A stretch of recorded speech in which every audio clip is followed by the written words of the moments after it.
प्यारे बच्चों, कल मैंने क्लास 10th की जो दूसरी बुक थी जिसका नाम क्षितिज था, हिंदी का क्षितिज बुक, उसमें हमने गद्य खंड का जो दूसरा चैप्टर है राम वृक्ष बेनपुरी द्वारा लिखा हुआ क्या बाल गोविंद भगत। कल मैंने आपको बाल गोविंद भगत के बारे में बताया था। आज मैं आपको राम वृक्ष बेनपुरी के बारे में बताऊंगा और फिर उनके द्वारा जो लिखी गई बाल गोविंद भगत रचना है उसका पूरा सारांश का समराइज करूंगा। प्यारे बच्चों, अगर मैं राम वृक्ष बेनपुरी जो है वह सबसे महत्वपूर्ण बात यह है कि वह एक महान लेखक जाने जाते हैं, एक महान लेखक हैं और वह लेखक की ही दृष्टि से देखे जाते हैं। राम वृक्ष बेनपुरी का जन्म बिहार में हुआ था। बिहार में एक जिला है जिसका नाम मुजफ्फरपुर है, अर्थात कह सकते हैं कि राम वृक्ष बेनपुरी का जन्म बिहार के मुजफ्फरपुर जिले के एक बेनपुरी गांव में हुआ था। बेनपुरी गांव में होने के कारण इनका नाम पूरा राम वृक्ष बेनपुरी पड़ा। इनका जन्म 1899 ईस्वी में हुआ था और जब ये छोटे थे, बहुत बचपन अवस्था में थे, तभी इनके माता पिता का निधन हो गया। क्योंकि माता पिता स्वर्गवासी हो गए, इसलिए बचपन में से ही इनके जीवन की जो आरंभिक अवस्था थी वह अभाव और कठिनाइयों में बीती और यह संघर्ष के दिनों में भी अपने आप को दृढ़ता से प्रस्तुत करते रहे। राम वृक्ष बेनपुरी की जो शिक्षा थी वह 10वीं तक ही शिक्षा प्राप्त कर किए थे। तभी 1920 में एक आंदोलन चला था जिसका नाम है राष्ट्रीय स्वाधीनता आंदोलन। राष्ट्रीय स्वाधीनता आंदोलन में इन्होंने सक्रिय रूप से भाग लिए और इस सक्रिय रूप से भाग लेने के कारण इन्हें कई बार जेल जाना पड़ा और यह जेल भी गए, देश के लिए गए और इसी के साथ साथ और इनका जो देहावसान हुआ, यह स्वर्गवासी जो हुए, यह हिंदी साहित्य का अनन्य सितारा हमारे बीच में 1968 ईस्वी में ईश्वर को प्यारा हो गया, स्वर्गवासी हो गया और इस तरह से इनका यह प्रारंभिक जीवन रहा। राम वृक्ष बेनपुरी की बहुत बड़े रचनाकार हैं और माना जाता है कि यह जो रचनाएं की हैं यह बहुत बाद में नहीं बल्कि अपने छोटे से उम्र में ही किया है। लोगों के अनुसार वह 15 वर्ष की अवस्था में बेनपुरी जी की जो रचनाएं थीं वह पत्र पत्रिकाओं में छपने लगी थी। वे बेहद प्रतिभाशाली पत्रकार थे। उन्होंने अनेक दैनिक, साप्ताहिक, मासिक पत्रिकाओं का संपादन भी किया है, जिनमें तरुण भारत, किसान मित्र, बालक, युवक, योगी, जनता, जनवाणी और नई धारा उल्लेखनीय है। गद्य की विविध विधाओं में उनके लेखन को व्यापक प्रतिष्ठा मिली है, बहुत ज्यादा सम्मान मिला है। उनका पूरा साहित्य बेनपुरी रचनावली के नाम से जाना जाता है। यह 8 खंडों में प्रकाशित है। इनकी रचना का नाम, प्रमुख रचना का नाम बेनपुरी रचनावली के नाम से जाना जाता है और यह 8 खंडों में प्रकाशित है। इनकी रचना यात्रा के महत्वपूर्ण पड़ाव हैं। उनकी जो रचनाएं हैं वह रचना एक यात्रा का महत्वपूर्ण पड़ाव है। जैसे पतितों के देश में इनका महत्वपूर्ण उपन्यास है, चिंता के फूल कहानी है, पाली नाटक है, माटी की मूर्तें रेखा चित्र है, पैरों में पंख बांधकर यात्रा वृतांत है, जंजीरें और दीवारें इनका संस्मरण आदि विभिन्न रचनाएं हैं। उनकी रचनाओं में स्वाधीनता की चेतना और मनुष्यता की चिंता और इतिहास की युगांतर रूप से या युगानुरूप, युग के अनुसार कह सकते हैं व्याख्या, एक विशिष्ट शैलीकार होने के कारण उन्हें कलम का जादूगर के नाम से भी जाना जाता है।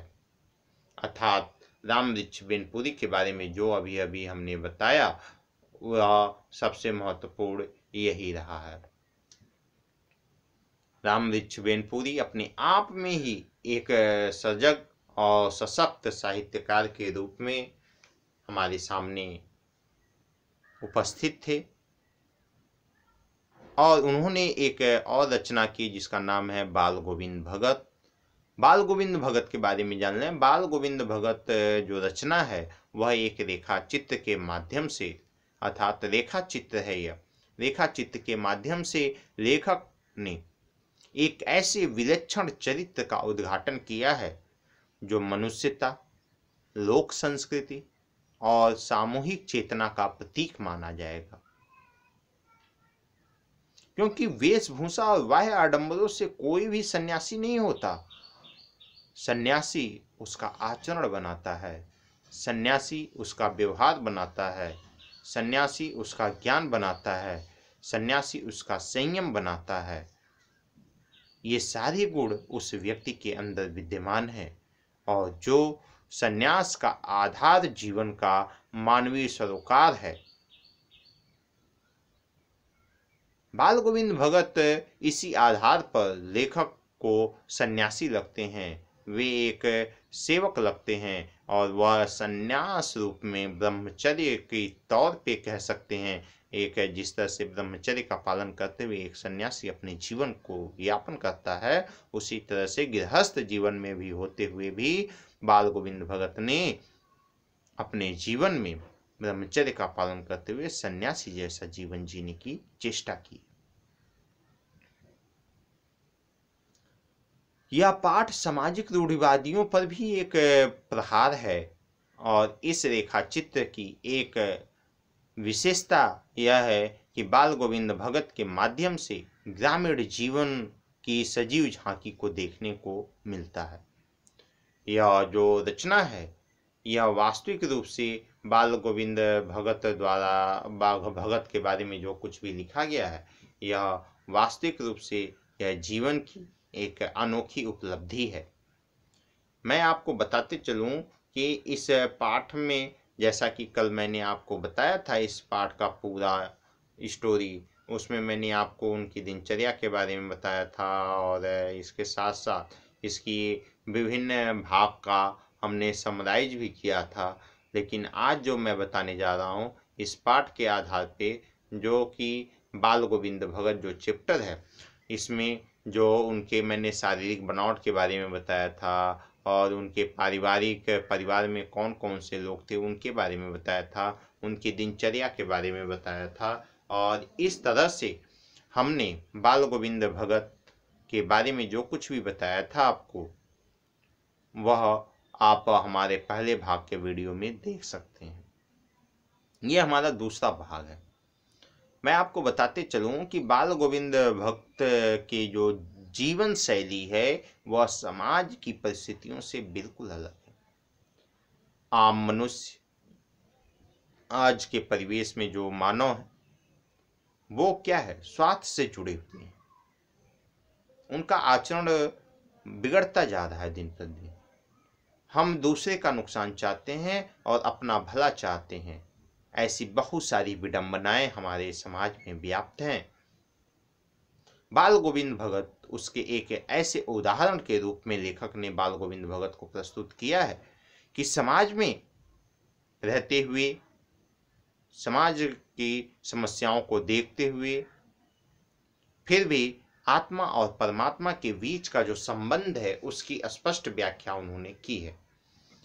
मैं आपको बताते चलूं कि इस पाठ के माध्यम से लेखक ने एक प्रशिक्षण देने का कार्य किया है कि व्यक्ति को जब मुसीबत आए तो हमें अपने लक्ष्य को नहीं भूलना चाहिए। हमें घर में, परिवार में किस प्रकार का जीवन यापन करना चाहिए, किस तरह से संयम रखना चाहिए अपने आचरण, अपने व्यवहार आदि पे। बाल गोविंद भगत यह जो चैप्टर है यह एक रेखा चित्र है और इस रेखा चित्र के माध्यम से उनके शारीरिक बनावट की जिज्ञासा जो रूप है उसे दर्शाया गया है, उनके संगीत गायन के बारे में दर्शाया गया है और फिर से वह किस तरह से मृत्यु शोक की अवस्था में भी ईश्वर से प्रार्थना करते हैं और यह मानते हैं कि यह परमात्मा का अंश परमात्मा में ही जाके विलीन हो गया है और उसे यह मुक्ति मिल गई इस संसार से। और आज यह भटका हुआ जो अंश था परमात्मा का, वह परमात्मा में जाके विलीन हो गया। हम आपको बताते चलें कि यह एक समाज के लिए अपने आप में ही बहुत बड़ा उदाहरण है। और ये घटनाएं जो हैं, लेखक ने अपने आंखों से देखा है, उसे जाना है, पहचाना है, फिर लिखा है। इस तरह से कह सकते हैं कि यह पाठ अपने आप में ही बहुत ज़्यादा महत्वपूर्ण है और इस तरह से आप इस पाठ का अध्ययन कर सकते हैं। कल मैंने इस चैप्टर के बारे में बताया था और आज मैं इनके प्रश्न अभ्यास हैं, इसमें कुल 8 प्रश्न दिए गए हैं प्रश्न अभ्यास में, जो सभी प्रश्न बहुत ज़्यादा महत्वपूर्ण हैं।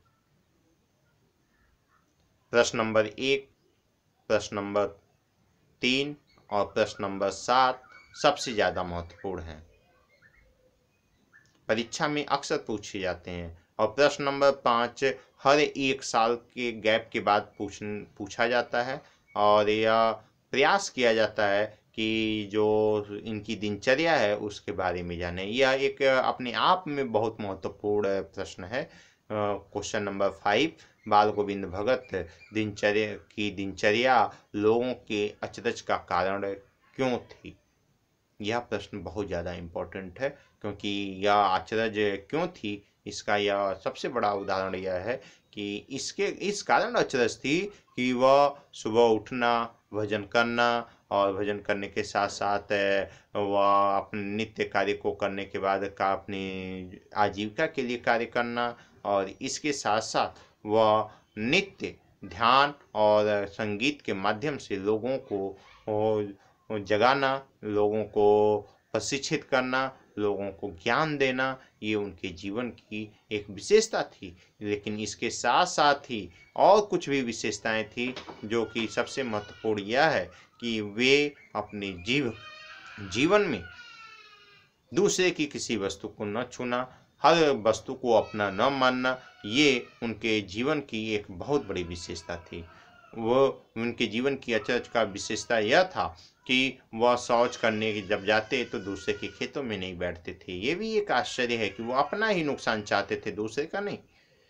जो कुछ भी पैदा होता वह सबसे पहले अपने घर नहीं जाते थे। आज की परिस्थिति में तो सब पहले अपने घर जाते हैं। वे पहले मठ पे ले जाते थे, कबीरपंथी मठ पे ले जाते थे, वहाँ पे दान देते थे। दान देने के बाद जो कुछ भी बचता था उससे अपने घर का, परिवार का गुजारा करते थे। इस तरह से आज यह चैप्टर आपका पार्ट 2 खत्म होता है। धन्यवाद।